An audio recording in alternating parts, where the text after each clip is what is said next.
Lower body training is the most important for your health and fitness. Hey everybody, it's Jason Blaha here, and I thought I would chat with you guys and gals a little bit about this today. But a quick reminder, if you guys would please click like down below, it'd be greatly appreciated. If you aren't following me or subscribed, please do so. And if you would be so kind as to drop a comment under my video with your thoughts or just to say hello, I would greatly appreciate that. Thank you so much.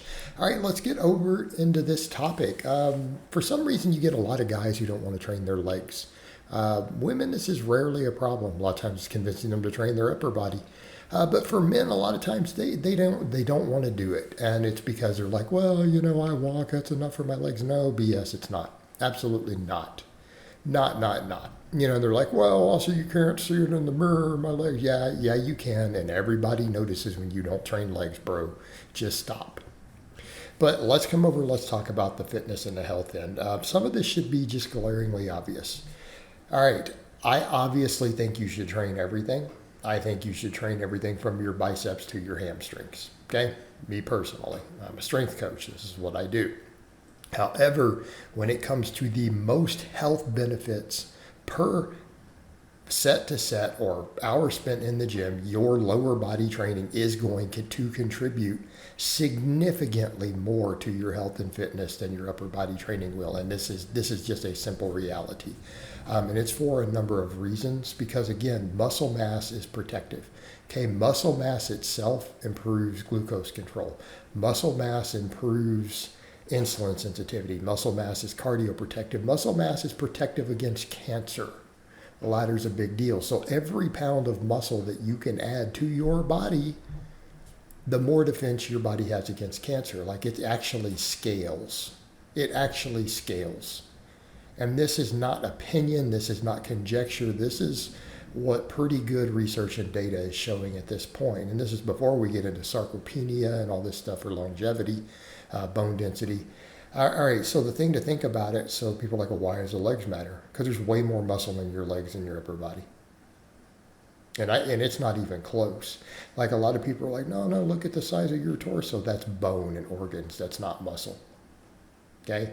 Like if you were to take right now, and they were to scan me or had an autopsy or whatever, I can promise you the muscle mass in my lower body, in spite of the size of my torso, is double what's in my upper body. I promise you it's twice as much if it were to be weighed out and measured. Of course, I've had DEXA scans showing this too, and that's pretty normal. Like that's normal, guys. That's perfect balance. Like before you started lifting, that was the case. So any of you guys, before you started training, if you were to go check it, and this is done from cadavers, the total muscle in your glutes, quads, hamstring, calves, and everything is at least twice what you have in the entire upper half of your body.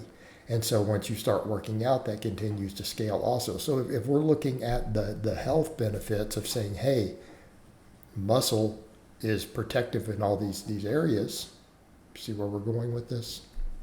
Then obviously the lower body is more important because you're going to add more muscle. Muscle that's twice as many muscle fibers available is going to get twice as big.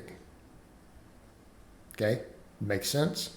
Because your muscles it's not going to be, well, it started bigger, so therefore it's not going to go, no, that's not how it works. If it's muscle fibers, you have twice as many muscle fibers in your lower body as your upper, like available. So it's the case of it makes up like 60 to 70% of the muscle in your body is going to be your lower body. Your upper body contributes a lot less to this whole equation. And your biceps contribute virtually nothing. They're like 1%, 2% of the muscle in your whole body, even if you train them religiously, right? They really don't equal that much in terms of the grand scheme of things. But you know what? If every pound matters, if you can add a pound of muscle to your biceps, that's still protective. It's still protective. That's a lot of muscle to add to your biceps, though. It's a lot. You're going to have pretty big arms. But that being said, you guys get the idea here. So we're looking at all these benefits. Well, it's just going to be more total muscle. Way more muscle. Well, this matters a lot. All right, now here's where it gets more important. How about the activity of the muscle? So what about the energy and fuel and the glucose and all this stuff that you burn walking around? What muscles do you think are burning that? Your lower body. So when it comes, so we're talking base metabolic rate, base glucose disposal, all these things, sure. Just resting, the legs are still it's going to scale evenly in terms of how much they burn per pound, right? So you're still going to get more out of the lower body. But when you start walking around, which muscles are actually burning through the energy? Well, the legs then take a higher priority. Yeah, I mean, you can swing your arms and stuff. You can have a little bit of swing to your gait, and that's all good. Yeah, I mean, that helps, sure. But the legs, those quads, your calves, that's really what's going to determine how much energy you're burning through. So again, we're talking about burning calories, energy turnover, all these things that we need to be metabolically healthy. The legs contribute even more. So then that amount that they're burning is a higher percentage when you're up being active. So this is really making the case for it. Really making the case for it. All right, then what about when it comes to physical activity? What about athleticism? What do you think contributes more to your ability to play sports or do movements or anything really super functional? Your lower body. Hip extension, knee extension, all that's going to matter a ton in any sport you play, unless it's a really upper dominant one. Okay, maybe boxing, right? You won't tell me throwing a javelin or something, though, or a shot put, because there's a ton of hip extension and everything involved in those enormous amounts. But isn't there that for boxing and stuff too? But setting those aside, look at every other sport. Your leg strength, your leg power, it's going to matter the most. So for all these other fitness related activities, your legs are going to matter more.